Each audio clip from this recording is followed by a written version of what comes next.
પ્રાકૃતિક ખેતીના 5 મુખ્ય આયામ હોય છે, એના ઉપર આપણે ખાસ ફોકસ કરવાનું હોય છે. જે 5 આયામનો પૂરેપૂરો ઉપયોગ કરવામાં આવે તો પ્રાકૃતિક ખેતી સફળ છે. હવે જીવામૃત બનાવવું હોય, આપણે મિનિમમ 1 બેરલની વાત કરીએ, 200 લીટર જીવામૃત બનાવવું હોય તો 10 કિલો દેશી ગાયનું છાણ જોઈએ તાજું, અને 10 લીટર જોઈએ ગૌમૂત્ર. એવું નથી કે ભેંસનો કે સંકરી ગાયનો ના બને, પણ સારું રિઝલ્ટ દેશી ગાયમાં છે તો આપણે ફોકસ દેશી ગાય ઉપર કરીએ. 10 લીટર ગૌમૂત્ર, 8 થી 10 લીટર, 10 કિલો છાણ, 1 કિલો ચણાનો લોટ, 2 કિલો નાખો તોય ચાલે. ચણાનો નાખવો એવો કોઈ હાટું નથી, પણ કઠોળનો કોઈ બી લોટ લઈ શકો.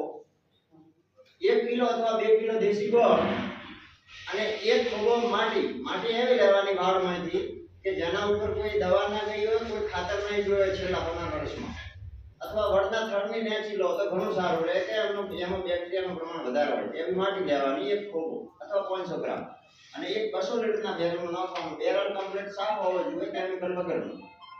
હવે બાકી આ બધું નાખી અને બાકીનું બધું પાણી ભરી દેવાનું, એટલે લગભગ 180 લીટર જેટલું પાણી આવે.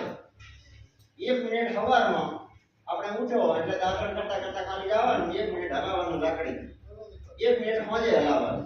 એવી રીતે 6 થી 7 દિવસ હલાવો એટલે આપણો જીવામૃત તૈયાર થઈ જાય.